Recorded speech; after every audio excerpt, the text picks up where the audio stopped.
Morning, Jonathan Lamb, Kerrville Police Department. I appreciate y'all's kindness in letting me run a little long yesterday morning while I shared some of the stories of the heroic actions of my fellow City of Kerrville police officers during their response. I know those are things that our community has seen, and we felt it was important to share that with the public. This morning's briefing will be a little bit more to the point. The response here in Kerr County continues to expand as the mission becomes more technical. There's more than 2,100 responders on the ground here from state, local, and federal agencies working to reunite victims with families. 10 states have sent specially trained teams to our community, and 2 more states are en route. As I know many of you have reported, the governor, lieutenant governor, and the Speaker of the House are strongly committed to helping our community. And we're grateful that they're making our recovery a priority in the upcoming special legislative session.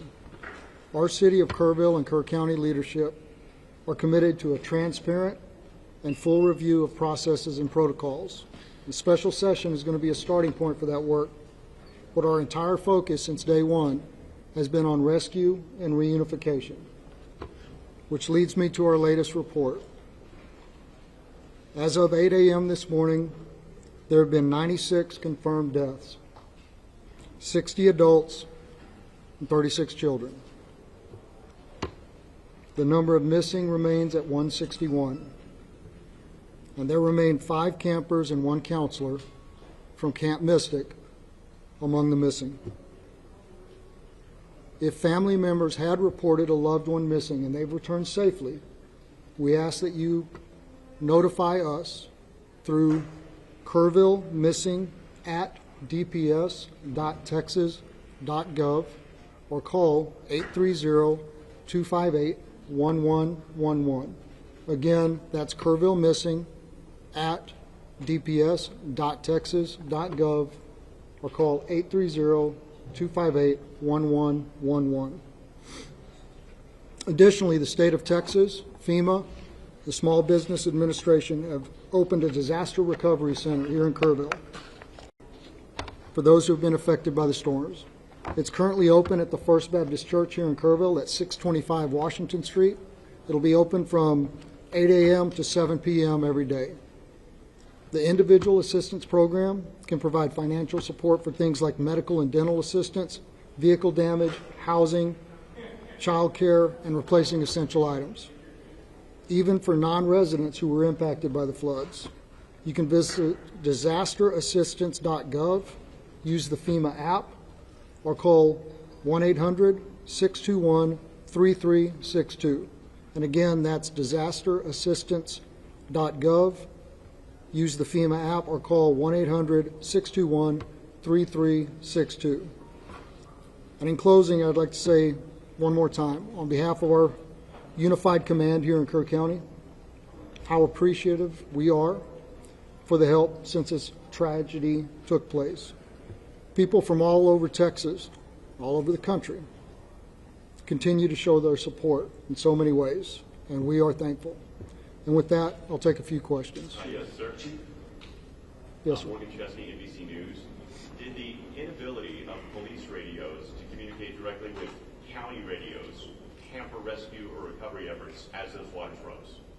I don't have any information to that point. Yes, sir. Jason Allen, CBS News. Given that you still have people who live in this area, what's different? What changes have been made to ensure you get heavy rain again a week from now, a month from now, you don't wind up in the same situation? I think that's an important question, and as we are aware, we've been very weather alert throughout the entirety of this, and that's something that we're going to be looking at. Thank you. Sergeant Lyle, can I get a Yes, question? ma'am. Am Johnson, News 4 in San Antonio. What can you tell us about the current search area, how large it is, how much of it has been searched, and how exactly does the grid system work for something like this? So the last part of your question again, please. How does the grid system work for a disaster like this? Okay, so the grid system, I'm not a search and rescue recovery expert, so I don't want to speak out of turn, but it is a methodical search which ensures that every area in an area to be searched is covered and searched, and that no stone is left unturned. Unfortunately, I don't have a exact number of how many miles of river that we've searched or how many people who have been out there. I just don't have that information for you, but I'm happy to follow up. Sir, Last question. This will be last question. Yes. Are there messages that we as a collective media are not getting out there? For example, are you hindering some searches? What can we tell people who want to come up with big equipment to help search or remove debris? Hasn't that been a problem? I don't want to say it's been a problem because we're so grateful for the amount of people who want to come to this community to help. And we've had people from all over the state and all over the country volunteer their services and say, I have a front end loader, I have a boat, I have this. Groups and individuals. But it's important that we have certified professional search teams out there right now. We have compiled a database of volunteers who have made themselves available.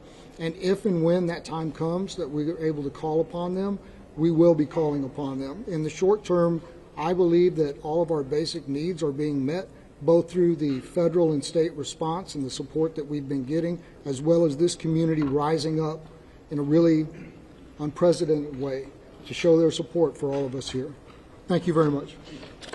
That's the end of the press conference. If you are not receiving emails from the Joint Information Center, please make sure that you are send us an email to JIC, so JIC at kerrville.tx.gov. That is JIC at kerrville.tx.gov. We will make sure to put you on the distribution list. We will be providing a printed update later this afternoon. Thank you.